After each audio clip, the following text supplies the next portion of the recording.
नमस्कार दोस्तों, स्वागत है आप सभी का हमारे यूट्यूब चैनल में। देखिए दोस्तों, आप सभी के भी मन में ये कुछ डाउट्स होंगे जो कि हर उस कैंडिडेट्स के मन में है जिसने एग्ज़ाम दिया है, ठीक है। तो बेसिकली यहाँ पर रेलवे टेक्नीशियन के जो ग्रेड 1 और ग्रेड 3 का आपका एग्ज़ाम हुआ है, तो इस बार क्या नए बदलाव देखने के लिए मिले हैं और कितनी आप सभी की इस बार एक्सपेक्टेड कट ऑफ रह सकती है, उसको लेकर बात करेंगे। साथ ही दोस्तों मैं आपको 4 फैक्ट बताऊंगा जो कि आपकी कट ऑफ को कंसिडर करती है, ठीक है। क्योंकि आपको भी ये पता होना चाहिए कि अगर हम आपको एक्सपेक्टेड कट ऑफ बता रहे हैं तो वो किस बेस पे बता रहे हैं, है ना। तो देखिए दोस्तों, स्टार्टिंग से चलेंगे। देखिए, देखा जाए तो टोटल वैकेंसीज आई आपकी 14,298, जिसमें से ग्रेड 1 की वैकेंसी 1,092 थी और फाइनली जो फाइनल वैकेंसी थी आपकी ग्रेड 3 की, तो यहाँ पर आपकी क्या है दोस्तों, 13,206 वैकेंसी हो जाती है। उसके बाद में यहाँ पर आईटीआई वालों के लिए थी 11,806 वैकेंसी और पीसीएम वालों के लिए 1,400 वैकेंसी थी। तो आप सभी लोगों के बार बार मेरे पास जो है कमेंट्स भी आ रहे थे कि सर आप लोग हमें जो ग्रेड 3 है उसकी एक्सपेक्टेड कट ऑफ पर वीडियो लेके आइए और पीसीएम और आईटीआई वालों दोनों के बारे में बताओ, ठीक है। तो पहले तो दोस्तों आप कुछ पॉइंट्स जान लीजिए, ये मैं आपको बताऊंगा, ठीक है। पॉइंट क्या है, ध्यान से समझना भाई। पहली बात तो ये है कि आपने जो एग्ज़ाम दिया है उसमें आपका कितना अटेम्प्ट रहा है, ठीक है। क्योंकि आपने जब एग्ज़ाम दिया, जब आप एग्ज़ाम सेंटर से बाहर आते हो या अपने फ्रेंड सर्कल में किसी से पूछते हो तो आपको कितने अटेम्प्ट बता रहा होता है। कोई बोलेगा मैंने 80 किया है, कोई कहेगा 85 किए हैं। एक यार छोटी सी चीज़ मैं आपसे पूछ रहा हूँ, कोई भी एग्ज़ाम होता है भाई, कोई भी है। अब ये रेलवे का ही मान लो, इसमें आपका 1/3 नेगेटिव मार्किंग है ना। अब 1/3 नेगेटिव मार्किंग के अंदर कोई बच्चा अगर ये बोल रहा है कि भाई मैं 90 क्वेश्चन करके आया हूँ, है ना, तो 90 क्वेश्चन करने का मतलब क्या होता है कि भाई चीज़ें अटेम्प्ट करने से ही नहीं होती कि उसमें आपकी एक्यूरेसी है कितनी।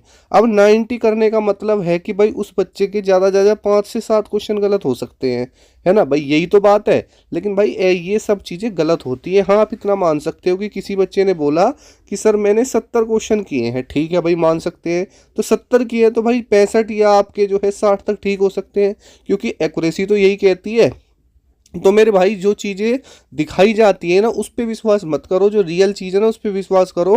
क्योंकि टेक्नीशियन का जो ग्रेड 1 का भी आंसर की रिलीज हुई थी ना, उसके बाद में बच्चों के 60% नंबर आने भी भारी हो रहे थे। रियलिटी में आपको बता रहा हूँ, रो मार्क्स आ ही नहीं रहे थे, ठीक है। तो मेरे भाई यही हाल आपको यहाँ पर टेक्नीशियन के जो ग्रेड 3 है उसमें भी देखने के लिए मिलेगा, है ना। तो जो चीज़ है उसको समझो। और सबसे बड़ी बात क्या है ना भाई, देखो आपका यहाँ क्या है, नॉर्मलाइजेशन है। अगर नॉर्मल कोई बच्चा यहाँ पर 80-85 ला रहा है, फिर नॉर्मलाइजेशन भी होगा, तो वहाँ पर 1:1 रेशियो तो वैसे ही है ना। उसके बाद में कोई ऐसा तो है नहीं कि भाई यहाँ पे टाइम्स बच्चे को पास किया जाएगा, शॉर्ट लिस्ट किया जाएगा, ऐसा कुछ नहीं है भाई, ठीक है। तो यहाँ पर आपको चीज़ें समझनी है कि क्या है। अब देखो यहाँ पर आपके सामने 2 पोस्ट है, ये जो आईटीआई है और पीसीएम वाले हैं। बार बार मेरे पास एक ही क्वेश्चन आता है कॉमन, बार बार, कि सर हमें ये जो है पीसीएम वालों की भी कट ऑफ बताओ, क्या है कैसे है। सिलेक्शन प्रोसेस की बात करते हैं तो सिलेक्शन प्रोसेस में दोस्तों सीबीटी है 1, ठीक है। और बस मेनली यही आपका सिंगल एग्ज़ाम है। उसके बाद का जो प्रोसेस है आपका DV medical, final merit list, वो जो भी है वो बाद की चीज़ें हैं। बट दोस्तों सारी चीज़ें भी जो डिपेंड है ना वो आपके सीबीटी इस पे ही डिपेंड है, ठीक है। तो भाई कुल मिला के बात ये है कि अब जो भी चीज़ है आपके इसी एग्ज़ाम में है, तो इस चीज़ से ना आपको काफ़ी कुछ सोच देखने के लिए मिल जाएगा। अब देखो दोस्तों, अब आप कितने क्वेश्चन पर सेफ हो, अभी आपके जो रो मार्क्स है वो कितने होने चाहिए जिससे आप सेफ हो। उसके अलावा नॉर्मलाइजेशन में कितने नंबर बढ़ सकते हैं और किन फैक्ट्स की वजह से नॉर्मलाइजेशन में रेलवे में कम नंबर बढ़ते हैं। तो भाई देखो, पहली चीज़ तो ये मान के चलिए, अगर आप तुक्के ज़्यादा मारते हो, मान लो 100 क्वेश्चन आपके थे, 100 में से भाई आपने 50 या 60 क्वेश्चन किए हैं और उसके बाद आपने 40 में तुक्के मार दिए, तो ये आपकी सबसे बड़ी बेवकूफ़ी है, ठीक है। उसके बाद में एक स्टूडेंट है जिसने 90 क्वेश्चन किए हैं और जो है उसके 15 से 20 गलत हो गए, और एक स्टूडेंट है जिसने 70 ही क्वेश्चन अटैम्प्ट किए और उसके 65 तक भी सही हो गए या 60 भी हो गए, तो उससे बेस्ट दोस्तों वही रहेगा, ठीक है। तो इस चीज़ को भी आपको ध्यान से समझना है, क्योंकि आप लोग एक्यूरेसी भी देखिए कि बंदे ने एक्यूरेसी कितनी मेंटेन करी है।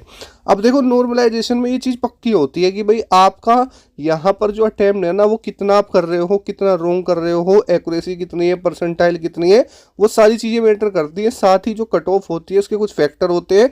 जैसे सबसे पहला फैक्टर होता है आपका एग्जाम लेवल, कि भाई एग्जाम लेवल है कैसा। तो आपका जो एग्जाम लेवल है दोस्तों ईजी टू मॉडरेट है, ठीक है। दूसरी चीज़ क्या है, वैकेंसी।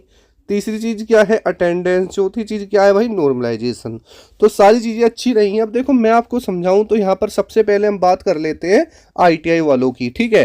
तो दोस्तों अगर आप जनरल कैटेगरी में आते हैं और आपके जो रो मार्क्स हैं, नॉर्मलाइजेशन पहले के मैं बता रहा हूँ, अगर आपके 62 से लेकर के, ठीक है, और 65 क्वेश्चन के आसपास बन रहे हैं तो आप 100% सेफ हो। ओबीसी में अगर आप 60 से 63 क्वेश्चन के आसपास हो रो मार्क्स तो बिल्कुल सेफ हो। ईडब्ल्यूएस में भी आप सेम ही मानना, लगभग 1 या 2 का ही फर्क होगा, ज़्यादा नहीं।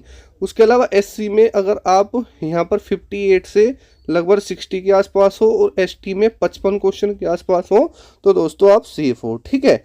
उसके बाद में अगर पीसीएम वालों की बात करें जो यहाँ पर जनरल कैटेगरी में है यूआर, तो 70 से 72 क्वेश्चन अगर आपके ठीक है तो आप दोस्तों सेफ हैं। उसके अलावा ओबीसी में जो भी यहाँ पर 69 से 71 क्वेश्चन के आसपास हैं वो सेफ हैं।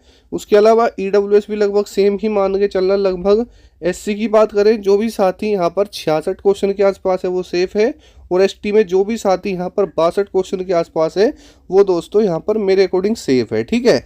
तो ये जो आंकड़ा है मैंने आपका रो मार्क्स के अकॉर्डिंग बताया है कि अगर आपके भी इतने रो मार्क्स बन रहे हैं आईटीआई में, पीसीएम में, तो दोस्तों आप सेफ। बाकी कमेंट सेक्शन में ज़रूर बताना कि आपने कितने क्वेश्चन अटैम्प्ट किए थे, कितने लगते हैं, ठीक हो सकते हैं, और आपके फ्रेंड्स सर्कल में बच्चों के कितने मार्क्स आ रहे हैं। चैनल पर पहली बार आए सब्सक्राइब करना मत भूलना। मिलते हैं नेक्स्ट वीडियो में। जय हिंद, वंदे मातरम दोस्तों।